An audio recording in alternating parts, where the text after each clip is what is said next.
Hello, everyone. This is Dr. Ivory. It's so good to see you this evening.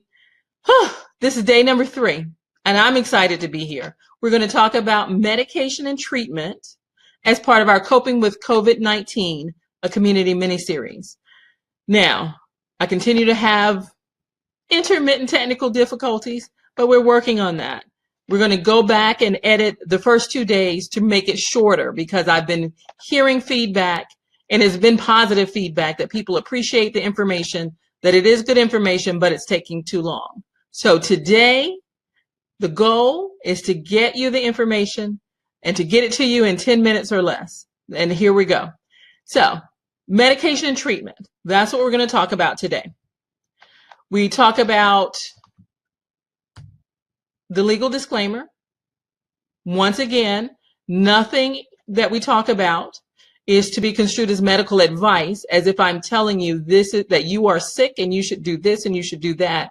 It is providing information in terms of what we know about COVID-19 infection and the other subject matter that we're speaking about that particular day. We are not here to diagnose, treat, prevent, or cure any disease. And we remind you that participating does not create a physician-patient relationship. We do not want you reproducing this telecast and then selling it. If you share it with friends and family, that is perfectly acceptable, but you are not to charge for it. It is not to be part of any business that you are running, because I am giving this out free because it's public health and everyone needs to know it. So I expect that you will share it without any cost. Now, I appreciate it. If there are any questions, comments, or suggestions, feel free to put them in the comments below. You can direct message me through the Facebook page, or you can email us at contact@femalematters.com, contact@femalematters.com. So let's get on with it. Medication. When we talk about a medication, what is it that we're looking to accomplish? This is a brand new virus. We know nothing about it. In the last 4 months, we've learned quite a bit, but we're still trying to get a handle on what the virus is, what it's doing to the body, who gets sick versus who doesn't get sick, who are the people that are asymptomatic even though they're infected, and who are the people that never got infected. We don't know any of those answers very well. Part of trying to figure out a medication is starting to understand the disease and what it's doing to the body. So keep that in mind. As we learn more about the disease, then there is more information available to help with the development of a medication. A medication needs to do several things. It needs to kill the virus, because the point of the virus is to make more of itself so that it makes it easier to infect the organism or other organisms around it. We want to cure disease. The next thing we want a medication to do is to decrease the time that somebody is sick and decrease how sick they get. Those two aspects are very important. How can we keep people from getting really, really sick and ending up on a ventilator? How can we keep people from ending up in the hospital for 13 or 14 days or more? We need a medication that's well tolerated, one that doesn't have very many side effects and can be taken easily, something that's affordable. And we know that's an issue here in the United States, but the reality is we're looking for a medication that's affordable so that it's available to anyone and everyone who needs it. It also needs to be accessible in terms of ease of use. If it requires a special hospital and special needles and special staff to inject it into you and you have to be watched for 8 days, that's not what we're looking for. If it can be distilled into a tablet, a capsule, something that's easy to take by mouth and can be distributed out without needing to be refrigerated or heated or mixed up, that's what we mean by accessible and easily used. And finally, it needs to be reliable. When you take the medication, it needs to work. We need to know it's going to work and not have to worry about it. What medications do we have now that meet that criteria? We actually have none. Despite what you're hearing in the news, there are no medications that are proven to impact this disease in a positive and powerful and reliable manner. And all of those things count. Because somebody got better after taking the medication does not prove that the medication itself works. When we talk about a placebo effect, that's the effect of you believing that a medicine will work simply because it's being used. And we think that occurs in about 30% of the time that people are given medication and they know what they're getting. That the notion that I believe it's going to help me can have some impact. The studies to prove that a medicine works are going to look to see that there's a bigger difference than simply something like placebo with regard to what's happening. Excuse me just a second. Because of course I forgot to put do not disturb on today. So let's get to the next one. The first medication, hydroxychloroquine, which is Plaquenil. That's the trade name in the United States. That is the medication that is being promoted through the federal government. That is the medication that's being promoted on a lot of media sites. And it got promoted because there was a study that suggested that Plaquenil will help decrease how severe the infection can be and may even help decrease the likelihood of getting infected. It's assumed that it works by decreasing the ACE2 receptors. And remember, we talked about that yesterday in terms of how a virus invades and what this particular virus is targeting in our bodies. The suspicion is that Plaquenil can actually decrease the amount of receptors, but it's not clear that that happens. And certainly there are studies that are showing that when patients are severely ill and in the hospital, that Plaquenil is actually not making much of a difference with regard to their improvement. Now, we don't have the standard type of study where we take a group of people and we blindly assign them to get the medicine or to get what they think is the medicine, but it's really fake, and see what happens. So that's a double-blind, randomized, controlled study. We don't have the ability to do that at this point. And until that's done and we do it in enough numbers that we know we can say, yes, there's a difference because we tested enough people, then right now we just cannot say that Plaquenil works. It's not proven. People are using it. We're getting usage information. And if enough information is out there suggesting that it makes a huge difference, then we need to look at it. The problem with Plaquenil is side effects.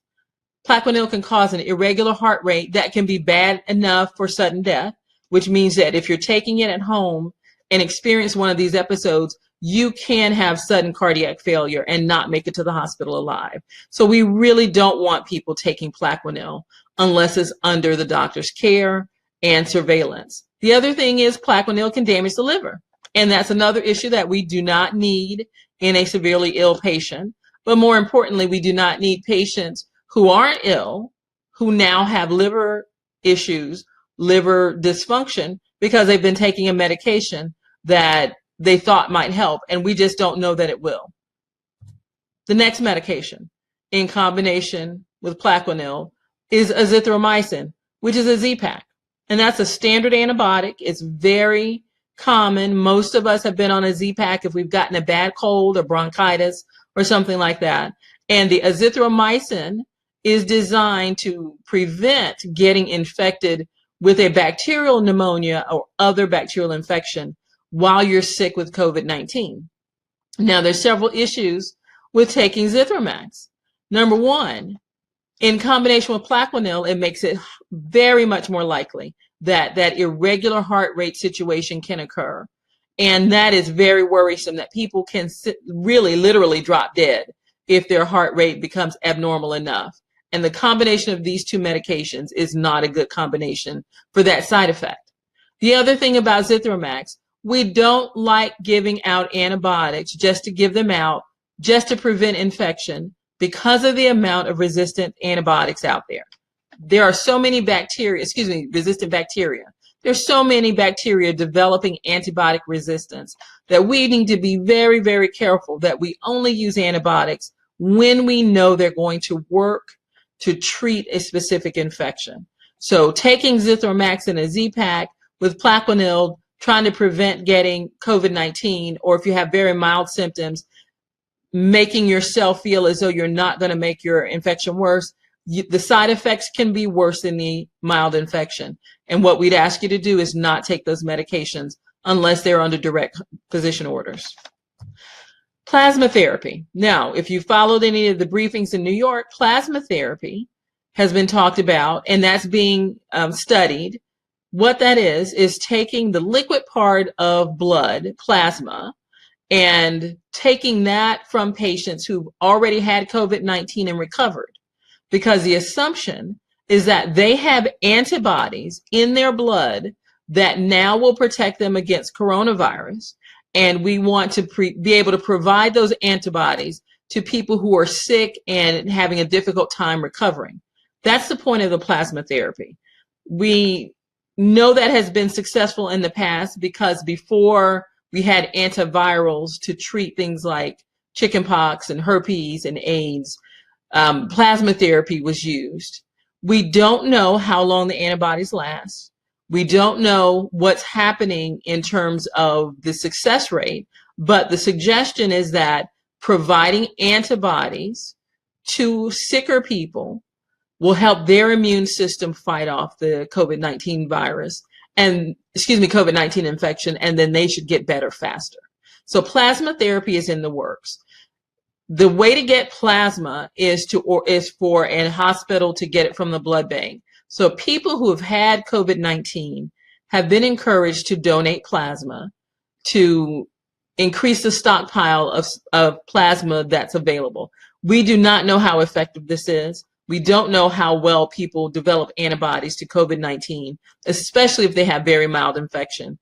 But it's something to consider. And for now, that is a treatment that is undergoing experimentation that we have very high hopes for. Steroids. It's not uncommon to be prescribed steroids if you go into the urgent care or go to your doctor or the emergency room with shortness of breath, you have difficulty breathing, you're coughing, you have bronchitis, other infections. The steroids are there to calm down the immune system. It is not clear what role steroids should play in COVID-19 infection. There are definite reports that high doses of steroids are not helpful, that it does not decrease the likelihood of severe infection, and it may interfere with healing and improving once someone does have severe infection. So we do not want people taking steroids ahead of time in case they get a mild case. They want to get rid of it. It may increase the risk of a more severe case. So steroids are discouraged for people who are not already taking steroids for other medical problems. Now, whatever medicines you're currently taking, we want you to stay on those medicines, including blood pressure medicines that may be ACE inhibitors. There is no evidence that if you come off of your ACE inhibitor, that it will decrease your chances of COVID-19.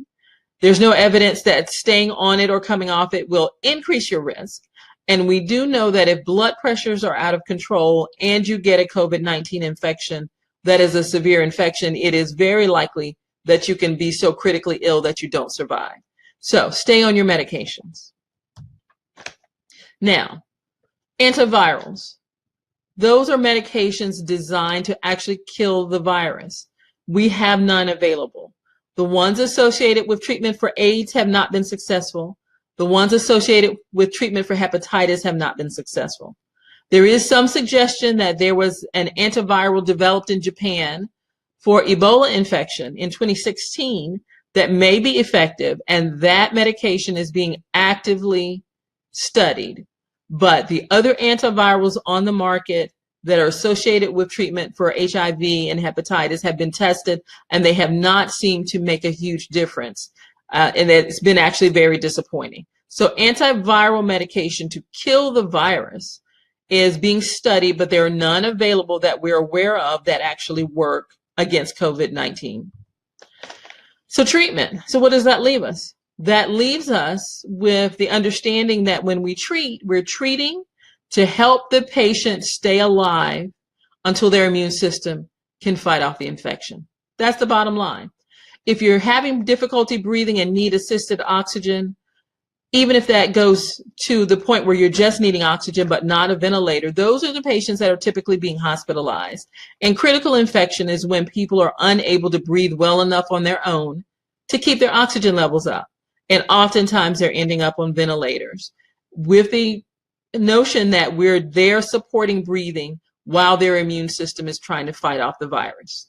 Certainly, if patients are having significant diarrhea, if they are so fatigued and so ill that they can't eat and drink and they are not able to stand up, they may not have normal consciousness, what we call talking out of their heads. Those type of things also need attention.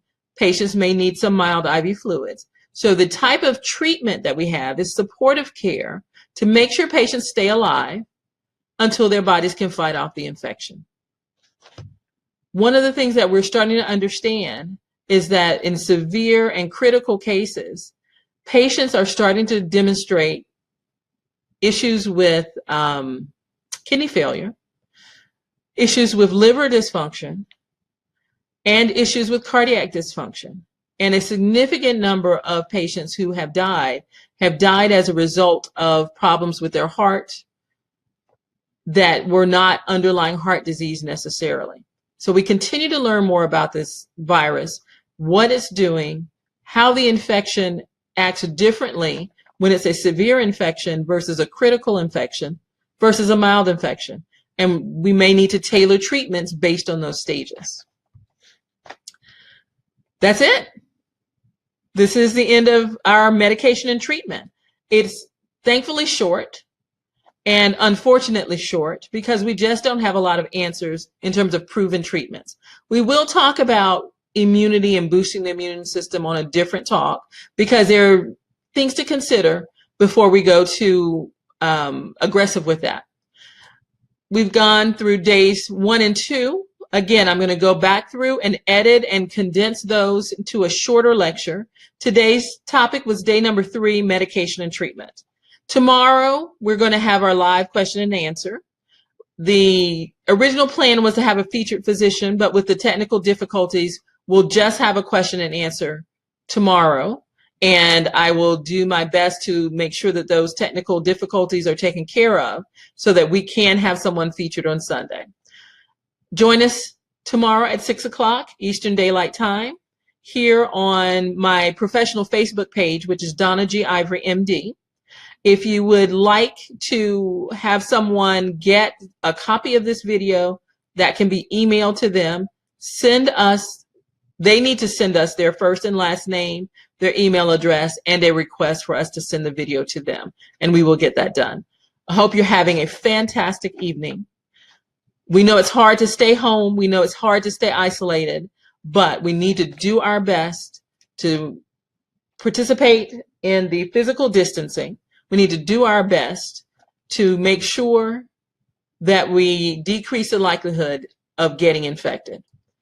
Be calm, be patient, because this will take some time, but be grateful for the things that we do have.